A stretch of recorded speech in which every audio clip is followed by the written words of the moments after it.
SSC GD का exam आपने क्यों चूज किया कि मुझे एसएससी जीडी में ही जाना? बहुत सारे बच्चों को बाद में पता चलता है, जब उनका सिलेक्शन हो जाता है, उनका जब रिटन निकल जाता है तब पता चलता है कि उनको कलर ब्लाइंडनेस भी थी। मैं सबसे पहले आई तो सीजीएल की तैयारी करने के लिए थी। आपकी फर्स्ट प्रायोरिटी सीआईएसएफ ही थी? 1 नवंबर 2023 से और 15 जनवरी 2026 तक कंटिन्यू एक भी क्लास मिस नहीं करी सर की। फिजिकल टेस्ट के लिए कैसे तैयारी करी आपने या नॉर्मली? सर मैं नोट्स बनाया, शुरू में तो बहुत टफ सा लगा कि लड़कियों के लिए एसएसएफ और एसएसबी में वैकेंसी नहीं थी।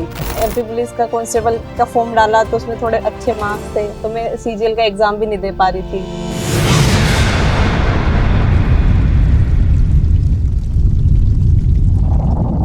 फरमान है दुनिया वालों से, खुदा से ऊपर पहुंच नहीं। फरमान है दुनिया वालों से, खुदा से ऊपर पहुंच नहीं। बेटी से जीवन जन्नत है, बेटी जीवन पर बोझ नहीं। ये लाइनों को बिल्कुल सही साबित कर दिया है आज हमारे साथ बैठी हुई उस शेरनी ने, जिसने समाज की सभी बेड़ियों को तोड़कर सिलेक्शन प्राप्त करके एसएससी जीडी में उन सभी लोगों को मुंह तोड़ जवाब दिया है जो ये कहते हैं कि लड़कियां तो सिर्फ बोझ होती हैं। आज के इस पॉडकास्ट में जानेंगे कहानी उस शेरनी की जिसने सभी लोगों को मुंह तोड़ जवाब देते हुए सफलता की नई कहानी लिख दी। तो आइए जानते हैं हमारी बेटी ने, इस देश की बेटी ने, हमारी गुड़िया रानी ने अपना जो एसएससी जीडी का सिलेक्शन प्राप्त किया उसमें उसके लिए कौन कौन से चैलेंजेस आए, कब उसने तैयारी शुरू करी, कौन कौन सी दिक्कतों का सामना करना पड़ा। तो सबसे पहले मैं गुड़िया रानी का स्वागत करता हूँ उत्कर्ष क्लासेस पे।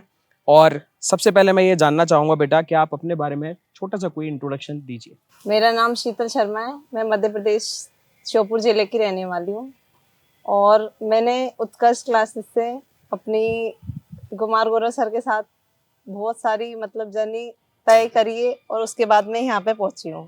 आप ये बताइए एसएससी जीडी का एग्जाम आपने क्यों चूज किया कि मुझे एसएससी जीडी में ही जाना है? वो इसलिए चूज किया, मैं सबसे पहले आई तो सीजीएल की तैयारी करने के लिए थी, लेकिन जब मैंने देखा तब मेरी ग्रेजुएशन भी कंप्लीट नहीं हुई थी, तो मैं सीजीएल का एग्ज़ाम भी नहीं दे पा रही थी। और मैंने शुरुआत में एमपी पुलिस का कांस्टेबल का फॉर्म डाला तो उसमें थोड़े अच्छे मार्क्स थे। फिर उसकी तैयारी के लिए फिर फिजिकल अच्छा कर लिया। फिर हमारे कोच थे, उन्होंने बोला बेटा फिजिकल वाले एग्ज़ाम भी दिया करो, तुम्हारा फिजिकल अच्छा हो गया। तो फिर मुझे एसएससी जीडी के बारे में बिल्कुल कुछ नहीं पता था। जब मैंने एसएससी की तैयारी करी, जब मुझे एसएससी जीडी के बारे में बिल्कुल भी कुछ भी नहीं पता था। फिर धीरे धीरे टीचर ने भी बोला कि बेटा एसएससी जीडी जैसा भी कोई एग्जाम होता है और उसमें फिजिकल भी होता है, तो तुम्हारी रनिंग वगैरह सब अच्छी है, तुम एसएससी जीडी का एग्जाम भी दो। मैंने दिया, लास्ट टाइम दिया था, मेरे 130 मार्क्स थे, उसमें 133 कट ऑफ गया था। मेरा फिजिकल के लिए भी नहीं हुआ उसमें। मैंने बोला भैया मेरा नहीं हुआ, भैया ने बोला कोई बात नहीं, नेक्स्ट टाइम देना, अभी तो तेरी एज ही क्या है। फिर मैंने दोबारा से इस बार दिया तो मेरे मार्क्स अच्छे थे। फिर फिजिकल में नाम आ गया, फिजिकल भी क्वालिफाई हो गया, उसके बाद मेडिकल भी हो गया और फिर मेरिट में सीआईएसएफ मिल गया। तो आप और रैंक 229 मिल गई। 229 रैंक आई यस है। सर। आप देख सकते हैं 229 रैंक लाई है हमारी गुड़िया रानी। मतलब लोगों का सपना होता है कि बस सरकारी नौकरी मिल जाए, एसएससी जीडी का कैसे भी पेपर निकल जाए, और हमारी बिटिया रानी ने सिर्फ नौकरी ना निकाल के एक बहुत अच्छी रैंक भी प्राप्त करी। क्या आपकी फर्स्ट प्रायोरिटी सीआईएसएफ ही थी? यस सर, क्योंकि लड़कियों के लिए एसएसएफ और एसएसबी में वैकेंसी नहीं थी। अच्छा, उसके बाद सीआईएसएफ ही थी। हाँ, मतलब एसएसएफ और इस बार एनसीबी में लड़कियों एनसीबी का। में तो थी। अच्छा, एनसीबी में थी लेकिन उसकी कट ऑफ थोड़ी हाई थी। आपको आपके नंबर याद है कितने आए? हाँ सर, 138.4। 138.4 नंबर। Yes sir. तो मैं आपसे ये और पूछना चाहूंगा, वैसे तो आपने अभी बताया कि एसएससी सीजीएल की आप तैयारी करने आई थी। जी सर। आप ये बताइए कि प्रिपरेशन आपने कब स्टार्ट की और इसको यहाँ सफलता प्राप्त करने में आपको मतलब कितना समय लग गया? सर मैंने ना सबसे पहले मैंने ऐसे, मेरी ग्रेजुएशन हुई नहीं थी ना, तो मैंने टुकड़ों में तैयारी करी कि पहले मैथ कंप्लीट कर लिया, फिर इंग्लिश कर लिया, फिर रीजनिंग कर लिया, फिर लास्ट में मेरे तीनों सब्जेक्ट अच्छे हो गए। फिर मैं सबसे पूछती थी कि जीएस में कहाँ से करूँ, सब बोलते थे लूसेंट पढ़ लो, कभी ये पढ़ लो, कभी वो पढ़ लो। फिर मैंने भैया से बोला भैया मेरे जीएस तो बिल्कुल जीरो है, मैं क्या करूँ? तो भैया ने बोला कि ये कुमार गुरु सर ना इस पे यूट्यूब पे करंट अफेयर्स पढ़ाते हैं, तो वहाँ से करंट अफेयर्स लेना स्टार्ट कर दे। शुरू में तो मुझे भी ऐसा लगा क्या करंट अफेयर्स से क्या ही हो जाएगा, लेकिन जब मैंने लेना शुरू किया तो मुझे लगा कि सच में 1-2 दिन ली, मुझे लगा टाइम लगा, उसमें नोट्स बनाया, शुरू में तो बहुत टफ सा लगा, पर जैसे जैसे मैं उसको लेती गई ना, मैंने 1 नवंबर 2023 से और 15 जनवरी 2026 तक कंटिन्यू एक भी क्लास मिस नहीं करी सर की, मतलब बिल्कुल कंटिन्यू रखी।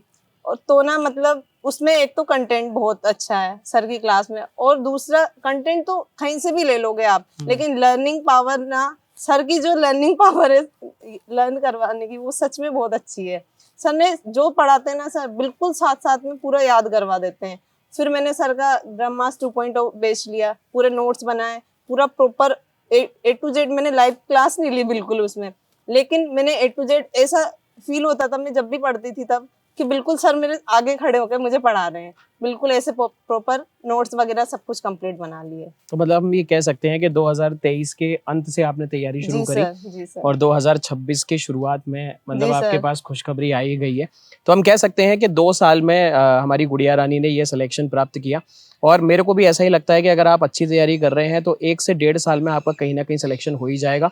और आपके सामने ये प्रूफ जो है वो उत्कर्ष क्लासेस से पढ़ के हमारी गुड़िया रानी ने ये सिलेक्शन करके प्रूफ भी कर दिया। जैसे कि आपने ये चीज़ बताई अभी थोड़ी देर जी पहले सर। कि आपकी मैथ्स, रीजनिंग, हिंदी ये सब बड़ी अच्छी हो गई थी। सबसे टफ सब्जेक्ट जो आपको लगा था वो मुझे जीके जीएस जीएस का लगा लगा था। सर। पर कुमार गौरव सर ने जो वो क्लासेस लेते हैं डेली सुबह 6 बजे, 6:30 बजे, वहाँ से उन्होंने जो अपना एक जर्नी शुरू करी है, उस जर्नी से बहुत सारे बच्चों को सफलता मिली है, और उसमें से हमारी गुड़िया रानी भी उसका ही एक पार्ट है। तो आपने ये तो बता ही दिया कि आपको कौन सा सबसे टफ सब्जेक्ट लगा, पर उस टफ सब्जेक्ट को आपने बड़ी आसानी से कुमार गौरव कुमार सर की सर की हेल्प सहायता से से। आपने उसका भी पार पा लिया। जी सर। आप ये बताना चाहेंगे कि फिजिकल टेस्ट के लिए कैसे तैयारी करी आपने, या नॉर्मली? सर फिजिकल टेस्ट के लिए शुरू में तो मतलब बहुत टफ लगता था, लेकिन जब मैंने शुरू किया था ना, तब बहुत मतलब ऐसा लगता था कि फिजिकल से अच्छा तो पढ़ना आसान है, मतलब इतना मतलब फिजिकल करने के बाद इतनी दिन में नींद आती, पढ़ाई प्रॉपर नहीं हो पाती। पर वो सब धीरे धीरे मैनेज किया कि जल्दी उठना पड़ता था, उसके लिए रनिंग करनी पड़ती थी, लेकिन धीरे धीरे लाइब्रेरी ज्वाइन कर ली उस वजह से कि घर पे तो सो जाते थे, लाइब्रेरी में जैसे जैसे बच्चों को देख के पढ़ने का मन करता था, फिर भी पढ़ते थे। तो फिजिकल में मतलब ये कि शुरुआत स्लोली करो, फिर धीरे धीरे अपनी स्पीड बनाओ, वरना कुछ बच्चे ये गलती करते हैं कि स्टार्टिंग में तेज दौड़ लेते हैं, फिर क्रैम्प वगैरह आ जाते हैं, तो उनको मतलब रुकना पड़ जाता है। तो शुरुआत ना धीरे धीरे करो और अपनी स्पीड बढ़ाओ और अपना स्टेमिना बढ़ाओ, धीरे धीरे आराम से हो जाएगा। तो ये तो फिर भी हमारी गुड़िया रानी ये कह रही हैं कि कुछ बच्चे ये गलती करते हैं कि शुरुआत में ही तेज तेज करने लगते हैं, पर मैं तो कुछ ऐसे बच्चों को भी जानता हूँ जो इस चीज़ का इंतजार करते हैं, जिस दिन उनकी एसएससी जीडी का सिलेक्शन आ जाएगा, उनका जब प्री का रिजल्ट आ जाएगा तब वो दौड़ना शुरू करेंगे। ये एक सबसे बड़ी गलती होती है। अगर आपको फिजिकल को निकालना है तो आप डेली बेसिस पे अगर आप अपने लिए आधे से पौन एक्सरसाइज घंटा भी वगैरह। निकाल रहे हैं, आधा पौन घंटा भी, तो मुझे ऐसा लगता है कि जब आप पेपर देने जाएंगे, फिजिकल देने जाएंगे, तो वहाँ पे आपको इतनी दिक्कतें नहीं आएंगी। और फ्रेशनेस भी रहती है, फिजिकल तो करते रहना चाहिए, माइंड भी अच्छा काम करता है, बाकी बॉडी भी अच्छी रहती है। मेडिकल में कोई प्रॉब्लम आई थी, क्योंकि डिफेंस की नौकरी है तो इसमें बहुत सारे इनके जी सर, क्राइटेरिया होते मुझे हैं। मेडिकल में तो ये मुझे आइज का बहुत डर था, क्यों मैं वहाँ डॉक्टर्स वगैरह को दिखाया था तो उन्होंने मेरा सबने 9/6/12 बताया था सबने, तो मैं बार बार चेक करवाती थी पूरे, मतलब डेली कुछ ना कुछ एक्सरसाइज करती थी। मुझे कोच ने, हमारे जो सर थे उन्होंने भी बताया बेटा ये एक्सरसाइज करो, घास पे चला करो, ये चीज खाया करो। पर लास्ट में मैं जब फिजिकल मेडिकल देने गई तब भी मेरे वही था, 6/9 हो गया था ज्यादा से ज्यादा, पर डर उसी चीज का लग रहा था। पर फिर कॉन्फिडेंस रखा अपने आप, वहाँ पे उन्होंने पूछा बता दिया, बस वहाँ डरना नहीं है। वहाँ जो वो टीचर पूछते हैं बस डरो मत, दिख रहा है तुम्हें, दिखता है, इतना कोई हार्ड नहीं है, मतलब ठीक है, निकल गया वो भी। मेडिकल से तो यही समझ आता है एसएससी जीडी का कि वो ज़्यादा टफ नहीं है, बट मैं हमेशा डरोगे ना से तो मतलब यही बात बोली है स्टूडेंट्स को, जो अगर आप किसी भी डिफेंस के एग्जाम की तैयारी कर रहे हैं या आप कोई ऐसे एग्जाम की तैयारी कर रहे हैं जहाँ पे आपकी आई साइट चाहिए, बहुत सारे बच्चों को बाद में पता चलता है, जब उनका सिलेक्शन हो जाता है, उनका जब रिटन निकल जाता है, तब पता चलता है कि उनको कलर ब्लाइंडनेस भी थी। तो ये बच्चों से एक विशेष रिक्वेस्ट रहेगी मेरी कि जब आप इन प्रकार की सरकारी नौकरी की आप तैयारी कर रहे हैं तो पहले एक बार जाके किसी भी गवर्नमेंट हॉस्पिटल में या जहां आपको ठीक लगे एक बार अपने आप सारे टेस्ट करा लीजिए, क्योंकि एक बार जब रिटन क्लियर हो जाता है और जब बाद में पता चलता है कि आपकी उचित हाइट नहीं है या आपकी बहुत आंखों में दुख होता दिक्कत है। है, तो उसके लिए फिर बहुत दुख होता है। अब आता है एक बहुत बहुत प्यारा क्वेश्चन जिसका स्टूडेंट ही सबसे अच्छी तरीके से बता सकता है जो सफल हुआ हो। मैं आपसे ये जानना चाहूंगा कि जब आपने अपना रिजल्ट देखा था, जब आप सेलेक्ट हुए थे, तब जी सर, आपके अंदर किस प्रकार की भावनाएं, कैसी फीलिंग्स आ रही थी? फीलिंग तो इतनी अच्छी थी, मतलब क्या ही बताऊं कि सबसे पहले तो पापा बहुत खुश हुए थे, मतलब मेरा एक ड्रीम थी ये कि मुझे पापा के फेस पे ना स्माइल देखनी है, और वो स्माइल ना सिर्फ मेरे सिलेक्शन से सबसे ज्यादा आएगी। उस दिन पापा ना बहुत खुश होंगे। और मैं सच बताऊं सर, मेरे जीवन में किसी भी चीज की कोई कमी नहीं, मेरे पिताजी ने मुझे सब कुछ दिया है, पर मुझे वो स्माइल चाहिए थी उनके फेस पे जो मेरे सिलेक्शन से उनको मिली है।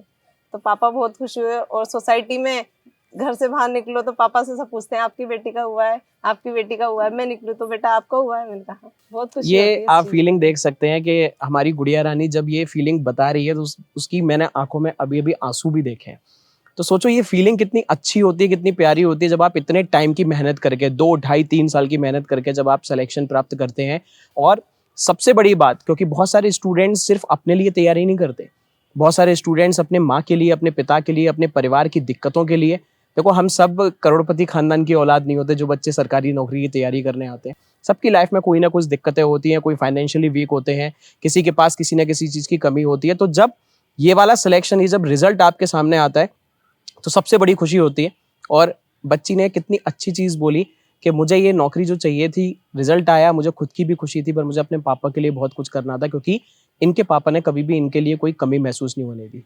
तो मैं एक बार फिर से आपको बहुत बहुत बधाई देता हूँ कि आपने बहुत अपने बहुत पिता का थैंक यू सर। सपना पूरा किया। अब इस पॉडकास्ट को समाप्त करने से पहले मैं चाहूँगा कि आप जो बच्चे तैयारी कर रहे हैं, किसी भी एग्ज़ाम की तैयारी कर रहे हैं, चाहे एसएससी जीडी हो, जी सर। एसएससी सीजीएल हो, तो आप उनको अपनी तरफ से क्या एक सलाह देना चाहेंगे? यही सलाह दूंगी मैं तो कि मतलब ना खुद पे विश्वास रखो, और जब शुरू कर ही दिया है तो अपना वो एम याद रखो कि हमने क्यों शुरू किया है, उसको भूलो मत। मतलब अपन कुछ भी कर रहे हैं ना तो उस चीज को अपने माइंड में सेट रखो कि हमने शुरुआत क्यों की थी ये। और जब तक जो ईमानदारी से मेहनत कर रहा है ना उसका एक दिन जरूर होना है, इसमें कोई शक की बात नहीं है। अगर आपने ईमानदारी रखी, पहली बात तो ये आप खुद के साथ ईमानदार रहिए, क्योंकि घर वालों के साथ, दुनिया वालों के साथ, दुनिया को पता है क्या हो रहा है, लेकिन अगर आप खुद के साथ ईमानदार है ना तो आप जरूर सफल होंगे। एक न एक दिन आपको सफलता जरूर मिलेगी, वक्त लग जाएगा थोड़ा सा, पर एक दिन सफल जरूर होंगे। तो मतलब कंटिन्यूटी रखिए आप, एक दिन जरूर सफल होंगे। मतलब कंटिन्यूटी। और एक सबसे बड़ी बात जो गुड़िया रानी ने बोली वो ये है कि आप अपनी मेहनत, आप अपने एफर्ट्स के साथ अगर लॉयल रहेंगे तो आपको सिलेक्शन आज नहीं तो कल मिलेगा। हो सकता है थोड़ा सा आपको समय लग जाए, 1 साल में सिलेक्शन ना हो, 2 साल में ना हो, 3 साल में ज़रूर हो, पर अगर आप अपनी मेहनत के लिए लॉयल हैं, अगर आप अपनी एफर्ट्स के लिए समर्पित हैं, तो कहीं ना कहीं कभी ना कभी आपको सफलता और सिलेक्शन जो है वो ज़रूर प्राप्त होगा। अब जाने से पूर्व मैं एक अंतिम प्रश्न और पूछना चाहूँगा कि यहीं रुकना है या इसके आगे भी कोई सपना है? सर अभी बहुत आगे जाना है। कहीं आगे सोचा है मैं इस एग्जाम की तैयारी जी करूंगी? सर, सीजीएल ड्रीम अच्छा, तो मतलब सीजीएल जो है। आपने एसएससी शुरू किया था जी उस सर। सपने को भी अभी अचीव करना रह गया जी है। सर। और ये एक बहुत अच्छी चीज है, अगर किसी भी कैंडिडेट में नहीं है तो उस चीज को बना ले कि कभी भी अपने आप को, आपको ये नहीं सोचना है कि मैंने ये प्राप्त कर लिया, यहाँ पे मेरा जो जीवन है वो समाप्त होता है। सर नहीं, एक बात और बोलना चाहूंगी, हमेशा ना बड़ा सोचो, ताकि कुछ भी ना मिलने से अच्छा है कुछ तो मिलेगा। मैंने सीजीएल की तैयारी करी थी, मैंने जीडी के लिए सच में तैयारी नहीं की थी, मैंने सीजीएल के लिए तैयारी करी थी, पर सीजीएल के लिए भी जीएस मैंने उस लेवल की पढ़ ली थी कि जीडी की जीएस मुझे कुछ लगी नहीं। तो मतलब ये है कि जैसा बच्ची ने बताया, हम भी आपको यही बताते रहेंगे कि आपको सिर्फ, लड़की देखो एसएससी जीडी में सेलेक्ट हुई है, चाहती तो वो ये भी सोच सकती है कि अब बस सरकारी नौकरी मिल गई अब क्या करना है, पर लड़की ने अभी भी ये सोच रखा है कि उसको आगे जाके एसएससी सीजीएल देना है, सीजीएल को क्लियर भी करना है। और जिस सपने के साथ वो आई थी कि मैं एसएससी सीजीएल का ही पेपर निकालूंगी, वो सपना भी पूरा करना है। और ये तो मेरा एक पर्सनल ओपिनियन है, मैं फिर से अपनी गुड़िया रानी को बोलना चाहूंगा, अगर एसएससी सीजीएल में भी हो जाए तो वहां तब पे भी भी नहीं रुकने का रुकना। नहीं है। जी आगे जाके सर। आपके पास और राजस्थान आरएएस होता है, यूपी में पीसीएस यूपीएससी। होता है, एमपीपीएससी होता है, यूपीएससी होता है, जी सर। उसमें भी आप तैयारी करना। और मेरी तरफ से, पूरे उत्कर्ष परिवार की तरफ से आपको फिर से बहुत बहुत थैंक यू शुभकामनाएं। सर, थैंक हम आपको यू। आगे के जीवन के लिए बहुत सारे कॉन्ग्रेचुलेशंस देते हैं। थैंक यू और सर। हमारी तरफ से यही आपके लिए हमेशा गुड विशेष रहेंगी कि आप दिन भर दिन अपनी लाइफ को और ज्यादा सफल होते हुए देखते रहें। थैंक यू सर, ठीक थैंक है। यू।